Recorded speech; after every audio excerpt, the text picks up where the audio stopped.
Hey everybody, I'm Katie, and welcome to Head of the Class. I'm joined today by FreedomProject Academy's Julie Ervin. Mrs. Ervin is FPA's Spanish teacher and has been with FPA since 2014, having started as a teaching assistant. Mrs. Ervin, to be a teacher of any foreign language, there's a lot of dedication and effort involved. What made you want to learn Spanish and now teach it to our high school students? I was finishing up my computer science, which was really my major, what I was thinking of to go for a career.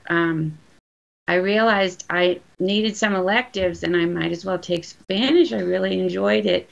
And then I was able, because I had finished my computer science and math, to then take my final semester and study in Spain. So that gave me more credits toward the Spanish. And so when I finished the computer science, I realized, I only need a few classes to do a Spanish major as well. So it's enjoyed, but I never thought about it as a career back then. But of course, life changes. I married and had a family, and also there's a lot of changes with the culture. There are more Spanish-speaking people around me, so it just seemed like a good fit. And so I've just always really enjoyed it. And to effectively learn a language, you must practice and you really need to interact to achieve fluency. How do you teach Spanish in an online format? What does your classroom look like? Well, we certainly do use those microphones so that the students can speak as we're doing exercise. We do breakout sessions so they can do one-on-one practice with each other. We have been focused lately more on pronunciation, so they do assignments that require them to record their voice, and then I listen and give them audio feedback as far as helping them improve their pronunciation. We are now doing scripture verse each week in Spanish, and we have a different student leading that at each class. So a very short prayer at the beginning of class too, that in Spanish, just so we kind of touch on it, how in everyday life. When you get some time away from, preparing for class or maybe grading the papers, what do you like to do with your time? I have been playing the piano for many years, since a little girl, and so I often fill in as a pianist at some local churches, and I'm also a lover of scrapbooking. So, and to do something like that, I like to get those family photos out and preserve them in albums with their stories. And you mentioned that your educational background includes computer science and math, in addition to the Spanish. And I know that you were part of the homeschool community for many years. So what specifically inspired you to become part of FPA? Well, I had 3 boys, 3 sons still in school, and I was looking for some outside help, because sometimes it is difficult to inspire your own children to write like other teachers can do.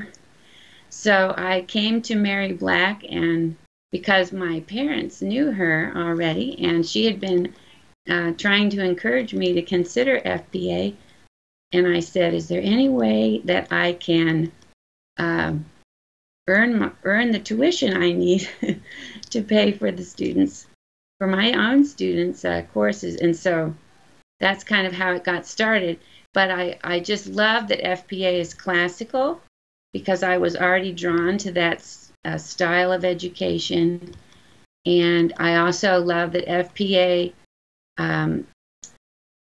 teaches how exceptional our American experience is as far as how the United States was founded, the founding documents, that we need to be able to read those documents and understand them.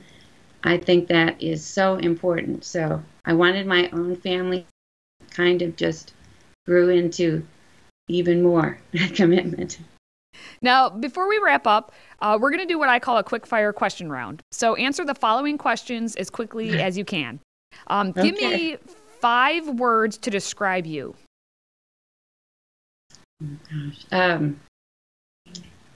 Hopefully patient, kind,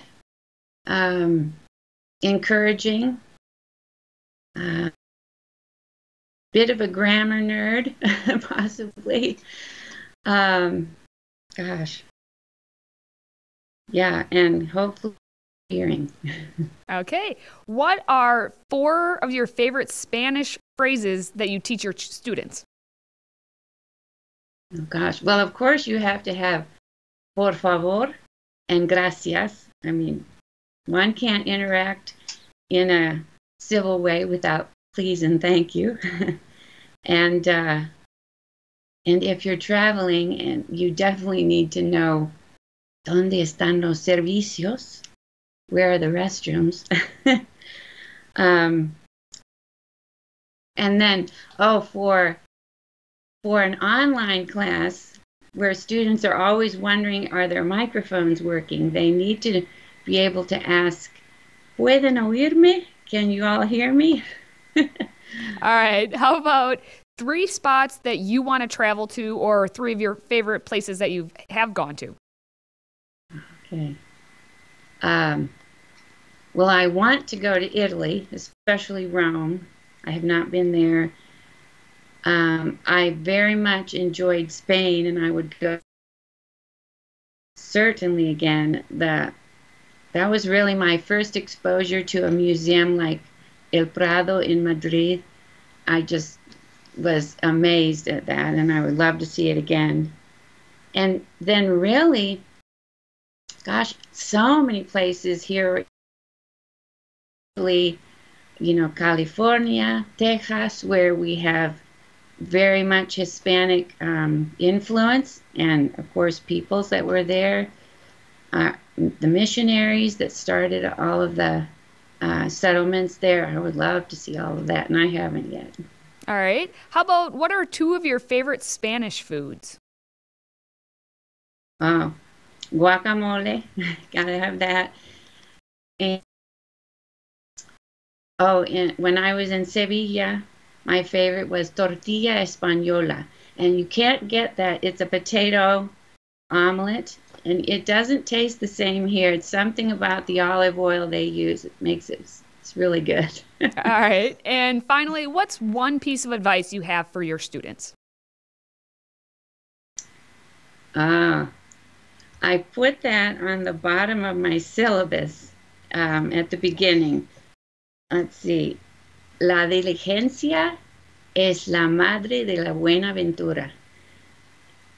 Hard work, no substitute for it. If you want to have success, you definitely got to dig in and give it your best. All right. Mrs. Ervin, thank you so much for being here today. Learn more about our dedicated teachers and Freedom Project Academy at fpeusa.org.